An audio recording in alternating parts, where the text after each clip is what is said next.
Hi guys, welcome back. I am Vivek Singhal from tradingwithvivek.com। और आज हम बात करने वाले हैं एचडीएफसी बैंक के बारे में। आज संडे है, संडे इवनिंग को हम लोग एक पर्टिकुलर स्टॉक के बारे में बात करते हैं जिसका पोटेंशियल होता है नेक्स्ट 1 ईयर में 40% गेन का। तो यहाँ पर एचडीएफसी बैंक में सेम पोटेंशियल्स नजर आते हैं। एचडीएफसी बैंक इंडिया में जो लिस्टेड कंपनीज हैं उनमें one of the best company है और इसमें सारी चीजें डिस्कस करेंगे, बिजनेस फंडामेंटल्स एंड टेक्निकल्स। सारी चीजों को डिस्कस करने के बाद में यहाँ पर दो तीन चीजें होंगी। एक तो आप बिजनेस को कैसे एनालाइज करते हैं, कौन से इंपॉर्टेंट पॉइंट्स होते हैं, उसका क्या इंपैक्ट होता है, इस चीज को समझेंगे। दूसरा, मार्केट में जो रूमर्स होती हैं वो किस तरीके से बेकार होती हैं, यहाँ पर उनके कॉन्सिक्वेंसेस क्या होते हैं, सारी चीजों को एक्चुअल में डिटेल में समझते हैं। तो सबसे पहले जब हम बिजनेस को यहाँ पर स्टार्ट करते हैं तो बिजनेस को लेकर हमें पता है कि एचडीएफसी बैंक का इंडिया का सबसे बड़ा प्राइवेट सेक्टर बैंक है। अगर हम सेल्स की भी बात करने लगे लास्ट 12 मंथ्स की, तो इसकी सेल्स 1,30,000 करोड़ है और जो सेकंड लार्जेस्ट है उसकी 90,600 करोड़ है, जो आईसीआईसीआई बैंक है। और नेट प्रॉफिटेबिलिटी की भी बात करने लगे तो एचडीएफसी बैंक की नेट प्रॉफिटेबिलिटी 34,000 करोड़ है और जो दूसरा सबसे बड़ा बैंक है आईसीआईसीआई बैंक, उसका 21,000 करोड़ है। उसके बाद बाकी सारे काफी नीचे चलते हैं। नाउ एचडीएफसी बैंक का अगर हम यहां पर प्राइस अर्निंग रेशियो देखने लगे तो प्राइस अर्निंग रेशियो भी हम यहां से देख सकते हैं कि किस तरीके से ऊपर नीचे ये चीजें काम करती हैं। अब जब ये सबसे बड़ा बैंक है तो जो ओवरऑल बैंक की ग्रोथ है वो किस तरीके से होगी। ओवरऑल बैंक की ग्रोथ कंपनी के यहां पर लगातार इकोनॉमी के साथ ग्रो करने से होगी, क्योंकि इंडिया की पर कैपिटा इनकम $2,000 है और चाइना की $10,000 है, अमेरिका की $70,000 है, $70,000 है, ऑलमोस्ट 65,000 to 70,000 के बीच में वो रहती है। तो यहां से जो ग्रोथ है इंडिया की वो इमेंस है। Means there is no question mark, there is no doubt about it. Even in case of war between Russia and Ukraine, जहां पर अमेरिका वर्ल्ड की सारी ही कंट्रीज को बोल रहा है कि अगर आप रशिया से ऑयल यहां पर इंपोर्ट करोगे तो हम आपके ऊपर फाइनेंशियल रेस्ट्रिक्शंस लगाएंगे, बट इंडिया के ऊपर कोई भी किसी भी तरह की फाइनेंशियल रेस्ट्रिक्शंस नहीं लग रही हैं। जबकि इंडिया रशिया के साथ डील भी करने वाला है, ऑलमोस्ट 35 मिलियन बैरल यहां पर परचेज करने की बातें चल रही हैं, एक डील साइन होने की बात चल रही है। तो उन सब चीजों के चलते जो इंडिया की ग्रोथ स्टोरी है इंटैक्ट है। यहां पर एचडीएफसी बैंक सबसे लार्जेस्ट प्लेयर है। अब बात ये आती है विवेक भाई, पिछले काफी टाइम से एचडीएफसी बैंक ने कोई भी ग्रोथ नहीं दिखाई। जिस प्राइस पर ये almost 1 year back, even more than that, trade कर रहा था, ये अभी भी ऑलमोस्ट सेम प्राइस पर ट्रेड कर रहा है। तो 10 नवंबर 2020 को it was trading at the same level. After 1.5 year almost it is again almost trading at the same level. तो इसके रीजंस क्या थे? देखो, इसके 3-4 रीजंस थे। सबसे पहले अक्टूबर 20 में यहां आदित्य पुरी जी ने अपनी पोजीशन जो कमान संभाली हुई थी for a long period of time, यहां से निकल गए थे। इसका सबको रिस्क नजर आ रहा था कि शायद अब एचडीएफसी बैंक वो ग्रोथ नहीं दिखा पाएगा जितना ये दिखा रहा था, और शायद इनके जाने के बाद में टॉप मैनेजमेंट से काफी लोग यहां से जाना शुरू कर देंगे। तो जो एक डाउट था change of guard and its impact in October 2020, Puri retired after serving CEO and managing director for 26 years, यानी कि अपना पूरा करियर उन्होंने इसी में लगाया। Under his leadership the bank had thrived and rewarded investors. तो वो हम सबको पता है कि किस तरीके से अच्छा काम किया है। लेकिन इनके जाने के बाद में जो टॉप मैनेजमेंट का छोड़ने का सिलसिला, जो डर लग रहा था, क्या वो एक्चुअल में वास्तव में आया? वो वास्तव में ऐसा नहीं हुआ। अगर हम देखें number of employees with more than 1 crore compensation living the company, यानी कि जिन एम्प्लॉइज की सैलरी 1 करोड़ से ज्यादा थी, कितने लोगों ने कंपनी को छोड़ा। तो इनके जाने से पहले तक तो यहां पर FY19 और FY21 में तो काफी लोगों ने छोड़ा, लेकिन FY21 में कितने लोगों ने छोड़ा? सिर्फ 5 लोगों ने छोड़ा। तो ऐसा कुछ इंपैक्ट आया नहीं। जितने लोगों ने छोड़ना था इवन इससे पहले छोड़ चुके, क्योंकि सबको पता था कि यहां पर आदित्य पुरी जी जाने वाले हैं। शायद जो उनके साथ बॉन्डिंग होगी, जो एक साथ होता है, जो एक पूरा ग्रुप होता है तो वहां जो फियर क्रिएट होता है कि पता नहीं कौन आएगा कौन नहीं आएगा और किस तरीके से हमसे काम कराएंगे। तो जिन्होंने छोड़ना था पहले ही छोड़ चुके हैं। FY21 में सिर्फ 5 लोगों ने छोड़ा, तो ये नॉर्मल होता है। मींस 25 एंड 20 के कंपैरिजन में सिर्फ 5, तो जो डर था वो डर एक्चुअल में वैसा डर नहीं रहा। और number of employees who received more than 1 crore compensation, तो जो FY19 में 207 थे, FY20 में सिर्फ 186 रह गए क्योंकि काफी लोग यहां से छोड़कर गए। तो उस चीज को वापस से रीगेन कर लिया गया है, वापस से या तो एक्विजिशन कर ली गई है या फिर नीचे से प्रमोट कर दिया गया है। So the number is again getting higher, 200 वापस से हो गया है। और employees left as a percentage of total employees who received more than 1 crore, अगर परसेंटेज की हम बात करने लगे तो जो 12% और 11% था वो सिर्फ 3% है। तो ये जो डर था ये फालतू का डर था, ऐसा कुछ नहीं हुआ। दूसरा जो एक और इंपॉर्टेंट पॉइंट था कि यहां पर HDFC बैंक में कुछ टेक्निकल ग्लिच होने की वजह से, IT टेक्निकल ग्लिच होने की वजह से RBI ने HDFC बैंक को न्यू क्रेडिट कार्ड इश्यू करने से बैन कर दिया था। अब जब यहां पर बैन किया था तो दिसंबर 20 में ये बैन किया था। RBI placed a ban on HDFC bank from issuing new credit cards which was only lifted in March 2022।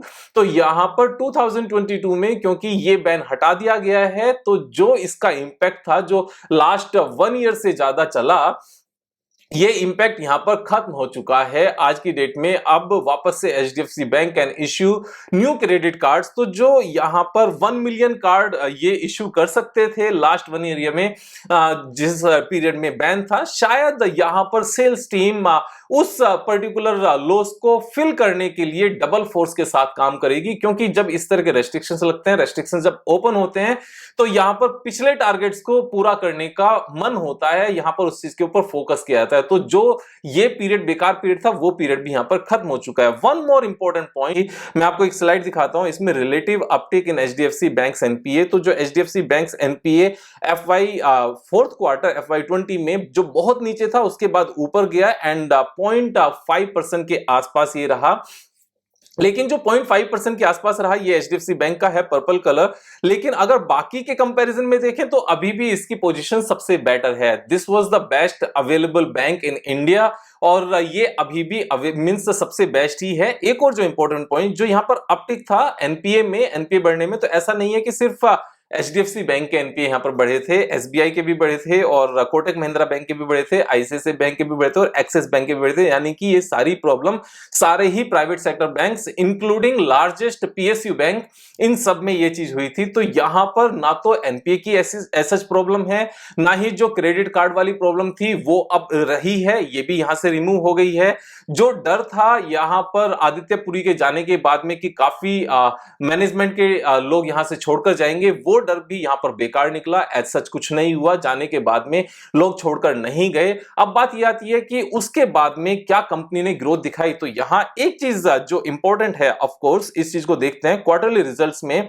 यहां पर पिछले कुछ टाइम में क्या कंपनी ने ग्रोथ दिखाई, दिसंबर क्वार्टर के जो रेवेन्यू है that is 34,000 crore. Last year दिसंबर की कितनी थी, 31,852 करोड़, यानी कि 10% का रेवेन्यू ग्रोथ हुआ है। और यहां पर नेट प्रॉफिट कितना ग्रो हुआ है, 10,591 करोड़ दिसंबर का है। लास्ट ईयर के सेम क्वार्टर से हम यहां पर कंपेयर करेंगे 8,769 से, तो ये ऑलमोस्ट 5% या 20% प्लस का ये यहां पर ये नेट प्रॉफिट का ग्रोथ है। तो net profit growth 20% plus, revenue growth 10% plus, तो 20% CAGR, जो इसको 20% CAGR मशीन बोला जाता है HDFC बैंक को, तो 20% का यहां पर ग्रोथ आया है। सितंबर क्वार्टर में देखें तो सितंबर क्वार्टर में भी सेम ग्रोथ आई है, net profit 9,000 crore. Last year सितंबर में कितना था, 7,700 करोड़, तो यहां पर भी 20% की ग्रोथ आई है। उससे पहले जून क्वार्टर में 8,000 करोड़, लास्ट ईयर जून क्वार्टर में कितना था, 6,900 करोड़, यहां पर 20% नहीं आया, लेकिन उसका जो अभी 20% वापस से आना शुरू हो गया है। नाउ एक जो बहुत इंपॉर्टेंट पॉइंट है, ये जो 20% ग्रोथ है ये क्रेडिट कार्ड की ग्रोथ के बिना आया। दूसरा, जो यहां पर NPA में अपटिक आया था, NPA थोड़े से बढ़ गए थे, उसके हिट होने के बावजूद आया। अब जब ये चीजें वापस से ठीक हो रही हैं तो यहां पर वो रिस्क भी खत्म हो रहा है और लोगों ने छोड़कर जाना बंद कर दिया है। तो यानी कि सारी चीजें वापस से रीस्टोर हो रही हैं। यहां पर ये अच्छी बात है, पेंडेमिक खत्म हो रहा है। ये सारा पीरियड जो था पेंडेमिक के बाद का पीरियड था। अभी economy is back on the track. उसके बाद में जो मैनेजमेंट की प्रॉब्लम थी वो खत्म हो रही है, जो लोगों के जाने का सिलसिला था छोड़कर जाने का वो खत्म हो रहा है, जो क्रेडिट कार्ड को लेकर यहां पर बैन था वो बैन हट गया है, और जो एनपीए वापस से ऊपर जाना शुरू हो गया था वो वापस से कूल ऑफ होना शुरू हो गया, नीचे आप वापस से आना फिर से शुरू हो गया है। तो ये सारी चीजें ठीक हैं। और यहां जो सबसे इंपॉर्टेंट एक और पॉइंट है, जो पीई रेशो है वो वापस से नीचे की तरफ आ गया है। अगर हम इस पीई रेशो को देखें 5 इयर्स के पीरियड में, इवन 10 इयर्स के पीरियड में, जिस पीई रेशो पर अभी ये ट्रेड कर रहा है 22 के पीई रेशो पर, ये इसका बॉटम है। जब कभी भी पीई रेशो यहां पर 22 के आसपास आया है, वापस से शेयर प्राइस ने बाउंस बैक दिखाया है। तो ये जो 22 का पीई रेशो है, जब भी इस रेंज के आसपास आता है वापस से शेयर प्राइस बाउंस बैक करता है और ऊपर की तरफ को किस पीई रेशो तक जाता है, यहां पर 32 के आसपास, 32 के आसपास हमेशा जाता है। यहां 32 आया, फिर 32 है, यहां पर 30 के आसपास रहा, फिर 32, फिर 32 एंड वापस से 22 आया, फिर से ऊपर जाने की चांस। यानी कि जितनी परेशानियां थी सारी खत्म हो गई हैं, और जितने वैल्यूएशन थी, वैल्यूएशन लोअर लेवल पर है। यहां से बिजनेस वापस से बाउंस बैक करेगा, नेट प्रॉफिटेबिलिटी ज्यादा आएगी, और वैल्यूएशन भी यहां से जो अपर रेंज है वैल्यूएशन की उसकी तरफ जाने के लिए चीजें तैयार हैं। यहां पर टेक्निकल की अगर बात करने लगे तो टेक्निकल में आपको मैं एक चीज अच्छे से एक्सप्लेन करना चाहता हूं। एवरी टाइम जब भी स्टॉक ने एक 1.5 ईयर के लिए या फिर almost 1 year, more than 1 year के लिए जब भी कंसोलिडेट किया है, तो जब भी कंसोलिडेशन के बाद लोअर रेंज में आया, जैसे this is a lower range of this consolidation and this consolidation is for 345 days, तो यहां पर ऑलमोस्ट ए ईयर कंसोलिडेट हो, sorry 509 days. So 509 days means more than a year. तो उसके बाद में क्या होगा, उससे पहले जब 1 ईयर का टाइम इसने लिया इस तरह के कंसोलिडेशन में, तो उसके बाद क्या रैली आई एक बार मैं आपको दिखाता हूं। तो फिर से हम एक बार 1 ईयर वाला ये टाइम पिक करते हैं कि ये एक कंसोलिडेशन वाला टाइम था, मोर देन ए ईयर। उसके बाद क्या रैली आई, उसके बाद किस तरीके से यहां पर शेयर ने परफॉर्म किया, यहां पर ये ऑलमोस्ट 1 ईयर के आसपास, मोर देन 1 ईयर, 462 डेज का यहां पर कंसोलिडेशन था। नीचे की रेंज से जब ये वापस से आया तो नीचे की रेंज से किस तरीके से इसने फिर अच्छी रैली दिखाई। इससे पहले भी यहां पर सेम कंसोलिडेशन था, almost more than a year का, 504 डेज, 500 डेज नीचे की रेंज पर आया, उसके बाद में एक अच्छी रैली दिखाई। तो जब भी ये 365 डेज के आसपास आया, 500 days, 462 days, then 387 days and now 509 days, और नीचे की रेंज पर है। तो ऊपर की रेंज पर नहीं लेना है, नीचे की रेंज पर है। एवरी टाइम जब भी इसने 500 डेज के आसपास कंसोलिडेशन दिखाया, उसके बाद में एक अच्छी खासी रैली देखने को मिली है। टाइम इज अगेन देयर, यहां कंसोलिडेशन हो चुका है, वैल्यूएशन सस्ती है, जो कंपनीज की प्रॉब्लम थी वो कंपनीज की प्रॉब्लम खत्म हो रही है। यहां पर इकोनॉमी पूरे पैंडेमिक से बाहर निकल रही है। तो बिजनेस भी फेवर में है, कंपनी के फंडामेंटल्स भी फेवर में हैं, एंड टेक्निकल चार्ट भी फेवर में है। और जब सारी चीजें फेवर में हैं और ये एक ग्रेट कंपनी है इंडियन एक्सचेंज पर, तो मैं यहां पर बायर हूं 40% ग्रोथ के लिए। अब 40% यहां से प्राइस ऊपर आने में अगर वो 1 ईयर लगेगा तो भी ठीक है, और इस ग्रेट कंपनी में अगर 1.5 ईयर लगेगा तो भी ठीक है। मेरे हिसाब से 1 ईयर में ये ग्रोथ वापस से आ जाएगी। उसका रीजन क्या है, क्योंकि जो इसने इस रेंज में टॉप बनाया हुआ है, आप समझकर चलो वहां तक पहुंचने में ही इसका अच्छी खासी रिकवरी आ जाएगी। करंट प्राइस से लेकर जो इसने लाइफ टाइम हाई बनाया था वहीं तक 20% है, यानी कि उसके ऊपर सिर्फ इसको फर्दर 20% नहीं जाना है, क्योंकि 20% ऊपर जाने के बाद में फर्दर 20% ऊपर जाने की जरूरत नहीं पड़ती। किस तरीके से वो मैं आपको एक बार बता देता हूं कि अगर इसको करंट प्राइस से लेकर 40% तक का गेन लेना है, से for example here is the 40%, और ये 40% लेने के लिए एक बार 40% ले लिया, यानी कि लाइफ टाइम हाई चला गया, तो लाइफ टाइम हाई से ऊपर कितना जाना पड़ेगा, इसको सिर्फ 16% जाना पड़ेगा, क्योंकि 100 से 120 और 120 का 16.75% मींस 20। तो यहां पर 140 के लिए एक बार लाइफ टाइम हाई जाएगा, वहां से सिर्फ 16% ऊपर जाना है। सारी चीजें फेवर में है, आप अपने हिसाब से समझ कर यहां पर डिसीजन लेंगे। चीजों को दोबारा से देखना, वीडियो को दोबारा से देखना, समझना, नोट्स बनाना, बाकी बैंक्स को सेम तरीके से यहां पर एनालाइज करने की कोशिश करना, सीखते रहना, क्योंकि सीखने के बाद जब हम किसी ट्रेड को लेते हैं तो वहां पर स्टॉक प्राइस में अगर वोलेटिलिटी की वजह से नीचे आ भी जाए या होल्डिंग पीरियड थोड़ा सा ज्यादा रह जाए तो हमें डर नहीं लगता, हम उस स्टॉक में अपनी पोजीशन को बनाकर रख पाते हैं क्योंकि हम चीजों को समझ चुके हैं। तो यहां पर सीखते रहिए, वीडियो देखते रहिए। कल फिर मिलेंगे एक नई वीडियो के साथ, तब तक मजे करो यार। Thank you so much, have a nice day.